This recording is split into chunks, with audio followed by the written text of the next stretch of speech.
Assalamualaikum warahmatullahi wabarakatuh.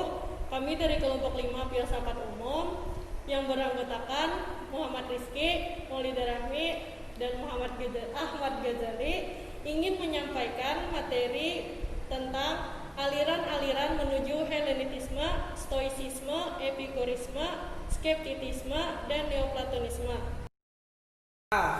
Pengertian filsafat. Filsafat dapat diartikan sebagai way of life, manusia sepanjang kehidupannya di dunia. Cita-cita manusia selalu berkaitan dengan filsafat hidupnya. Bahkan, nasib suatu bangsa dan negara bergantung pada ideologi yang dianut, yang secara substansial diciptakan oleh filsafat.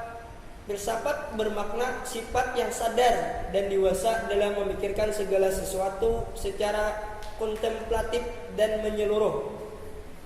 Kata filsafat berasal dari bahasa Inggris dan bahasa Yunani dalam bahasa Inggris yaitu filosofi, sedangkan dalam bahasa Yunani philein atau philos dan sophein atau sophie.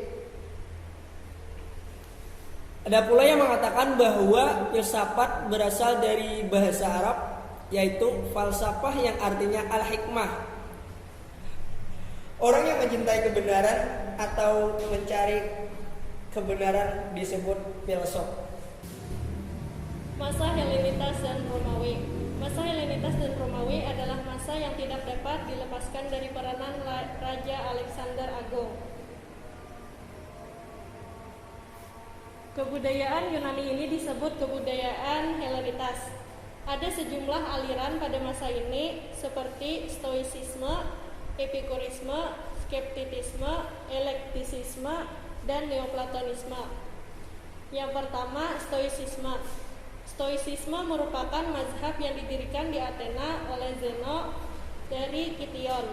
Menurut Stoicisme, jagat raya dari dalam ditentukan logos yang berarti rasio. Berdasarkan rasionya, manusia sanggup mengenal orde universal dalam jagat raya. Epikurisme berasal dari Pulau Samos dan mendirikan sekolah filsafat baru di Athena. Ia menghidupkan kembali atomisme Demokritos. Menurut pendapat Epikurus, segala-galanya terdapat dari atom-atom yang senantiasa bergerak dan secara kebetulan tumbuh yang satu dengan yang lain. Skeptisisme tidak merupakan aliran yang jelas, melainkan suatu tendensi agak umum yang hidup terus sampai akhir masa Yunani kuno. Sikap umum mereka adalah kesangsian. Pelopor skeptisisme di Yunani adalah Philo. Dan terakhir adalah Neoplatonisme, dipandang sebagai puncak akhir filsafat Yunani kuno, sesuai dengan namanya, menghidupkan kembali filsafat Plato.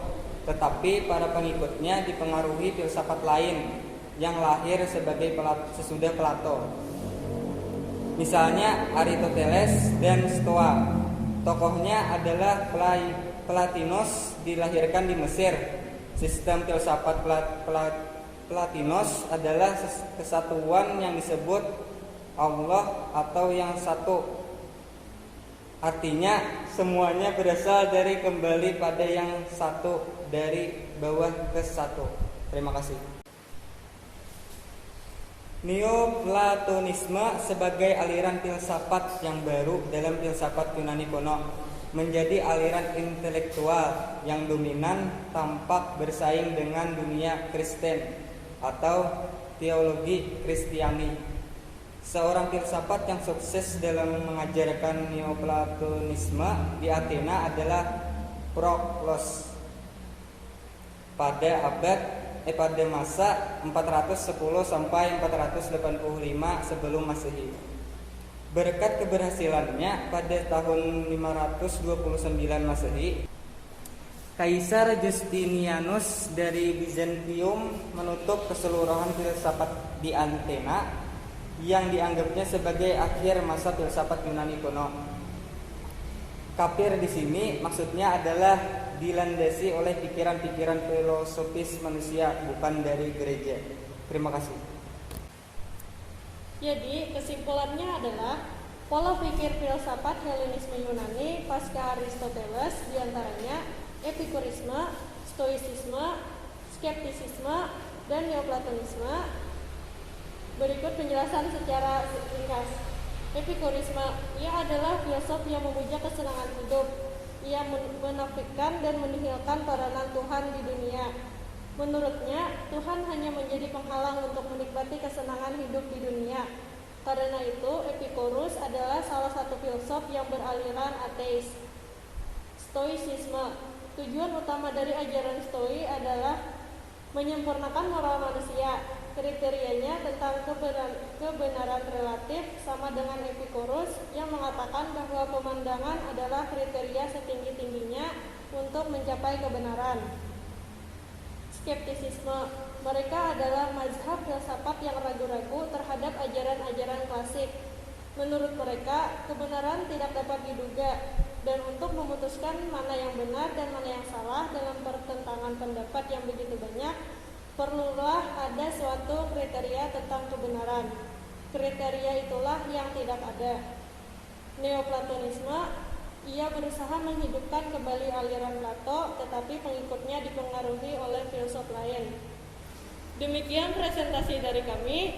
Salah hilaf mohon maaf. Wabillahi taufiq wal hidayah. Assalamualaikum warahmatullahi wabarakatuh.